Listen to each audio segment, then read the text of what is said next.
Hello, welcome to the series of oral anti-diabetic drugs. So, आज आपण oral anti-diabetic drugsचं classification बघणार आहे. तर फर्स्ट क्लासिफिकेशनमध्ये फर्स्ट ग्रुप आहे इन्सुलिन सिक्रिटर्स. ओके, तर याच्यामध्ये 4 ग्रुप्स आहेत: सल्फॅन्युरियाज, मॅग्लिंटाइड्स आणि GLP ॲनालॉग्स, DDP inhibitors. So first आपण सल्फॅन्युरियाज बघणार आहे.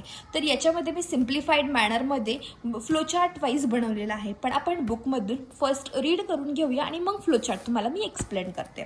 सो फर्स्ट आपण घेतलेलं आहे sulfonylureas. So sulfonylureas increase the insulin release. Okay, so sulfonylureas काय करतं? इन्सुलिन रिलीज करायचं काम करतं. इन्सुलिन जास्त सिक्रीट होतं. ठीक आहे, इन्सुलिन सिक्रेट कोण करतं?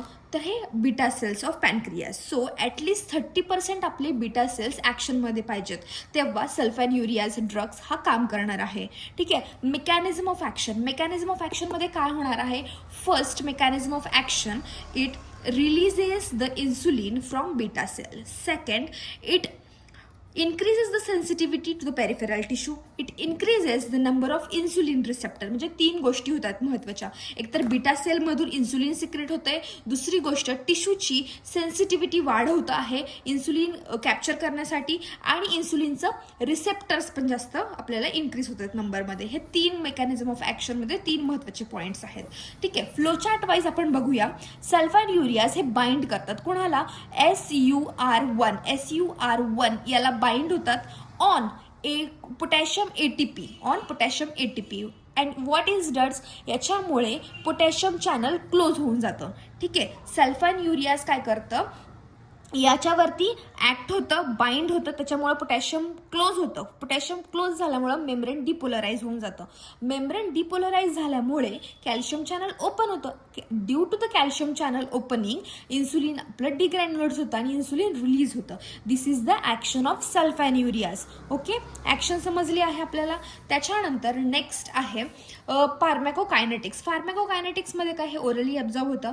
प्लाझ्मा प्रोटीनला 90% बाउंड आहे. लिव्हरमध्ये काय मेटाबॉलाइज होतं आणि एक्सक्रीट होतं युरिनमध्ये. म्हणून हे आपण रिनल आणि लिव्हर डिस्फंक्शनमध्ये अवॉइड करायचं आहे. ठीक आहे, ॲडव्हर्स इफेक्टमध्ये हायपोग्लायसिमिया आहे, GIT आहे, अलर्जिक रिॲक्शन आहे, disulfamide reaction, like reaction, weight gain. Okay, this are the disadvantage, आणि याच्यामुळे आपण कॉन्ट्राइंडिकेट करणार आहे रिनल आणि हिपॅटिक इम्पेअरमेंटमध्ये. ठीक आहे, हे झालं फार्मॅकोकायनेटिक्स ऑफ दी सल्फॅन्युरियाज. नेक्स्ट टॉपिकमध्ये आहे ड्रग इंटरॅक्शन. ड्रग इंटरॅक्शनमध्ये काय होत आहे? तर हायपोग्लायसिमिक इफेक्ट, हायपोग्लायसिमिया का होतो? त्याच्यामध्ये ड्रग्स आहेत.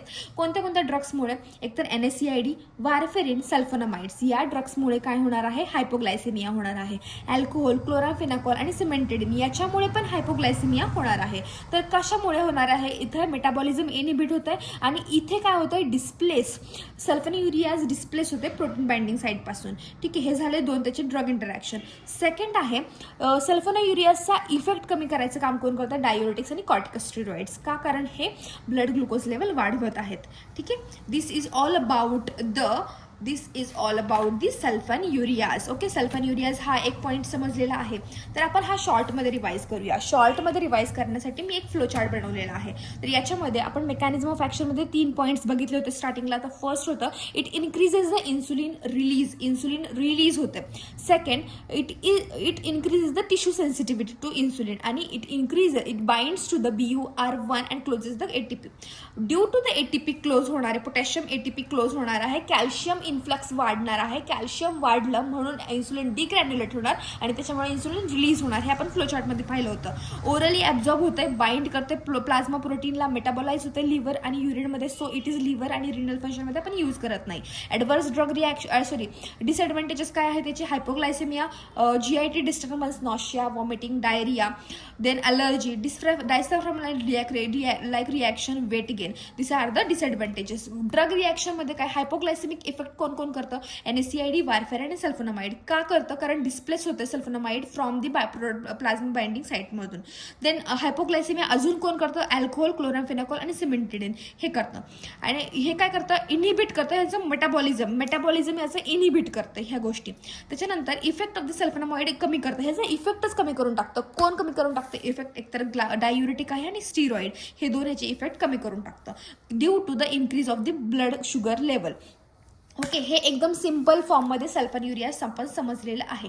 याच्यात काही डाऊट आहे का? नाही. तर मेकॅनिझम ऑफ ॲक्शनमध्ये 3 पॉईंट लक्षात ठेवायचे. इन्सुलिनचं एकतर रिलीज होतं आहे, एकतर टिश्यू परमेबिलिटी वाढते, आणि तिसरं तर बाइंड होतं आहे. सल्फरमाइड बाइंड कुणाला होते?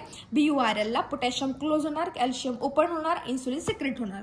ओरली ॲब्झॉर्ब होते, प्लाझ्मा प्रोटीनला बाउंड होते, लिव्हर आणि युरिनमध्ये त्याचं फंक्शन आहे, म्हणून लिव्हर युरिनमध्ये आपण यूज करत नाही आहे. हायपोग्लायसेमिया, GIT, ॲलर्जी, डायस्ट्रोनॅलिक रिॲक्शन आणि weight gain, this are the disadvantages. Drug interaction, एक हायपोग्लायसेमिया 2 ग्रुप कॉज करतं आणि इफेक्ट त्याचा कमी करतं. Okay, this is the first part of the sulfonylureas. If you like this video, please hit a like button and subscribe to my channel. Okay, bye.